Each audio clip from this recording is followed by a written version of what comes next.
Hello and welcome to Level 2, Session 2 of Simple Cooking with Heart. This week we're going to be talking about seafood as part of a heart-healthy diet.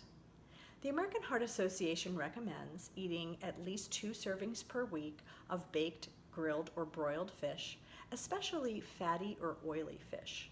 And a serving is 3.5 ounces or 3/4 of a cup, which is about the size of a deck of cards. Now, most Americans fall far short of that recommended amount, and there are a lot of reasons for that, some of which I'm going to be talking about in this video. Starting with a lack of awareness about the health benefits of eating fish, as well as a perception of high cost. Also, concerns about environmental contaminants and sustainability.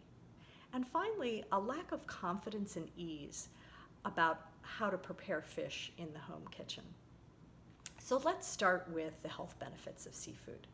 Fish is a rich source of protein, iron, vitamin B12, vitamin D, a natural source of iodine, and many other important nutrients. Fish are lower in saturated fat than meat and poultry, and saturated fat is the fat that raises cholesterol levels. Fatty and oily fish are particularly healthy because they are high in omega-3 fatty acids, those healthier polyunsaturated fats that protect our hearts, reduce our risk for a stroke, and are important for brain, nerve, and eye health.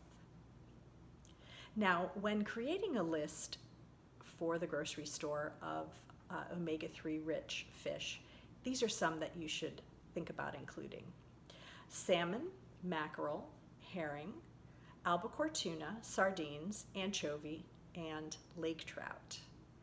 Now, other fish that aren't as high in omega-3s but are still filled with important nutrients are cod, tilapia, catfish, snapper, sole, flounder, grouper, and perch.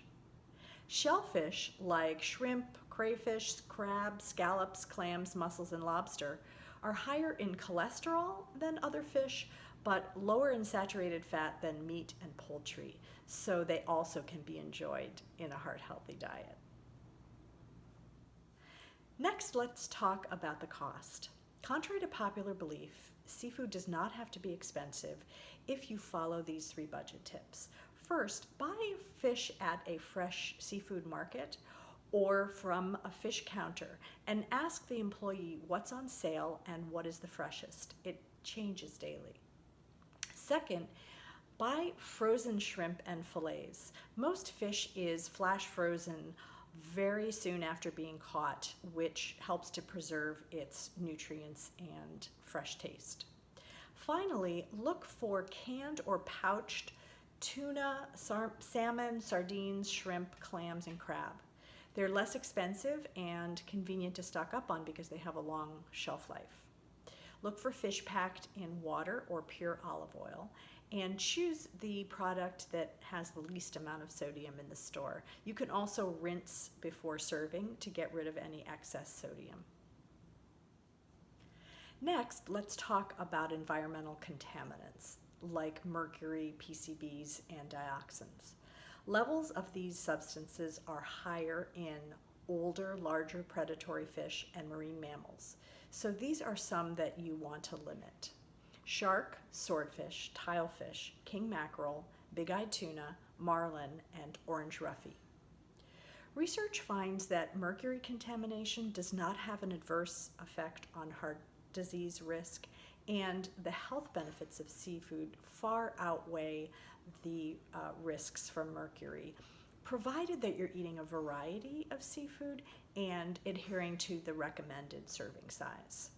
Some populations do need to be extra careful. Children and pregnant women should be sure to avoid the high mercury containing fish and stick to those, a variety of those that are lower in mercury, such as shrimp, canned light tuna, salmon, pollock, and catfish.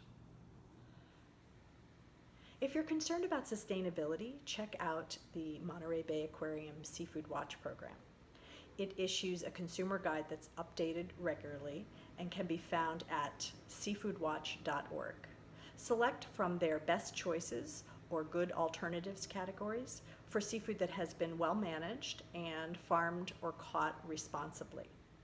Another good resource is the Marine Stewardship Council at msc.org. Look for the blue fish on seafood labels to show approval by the council.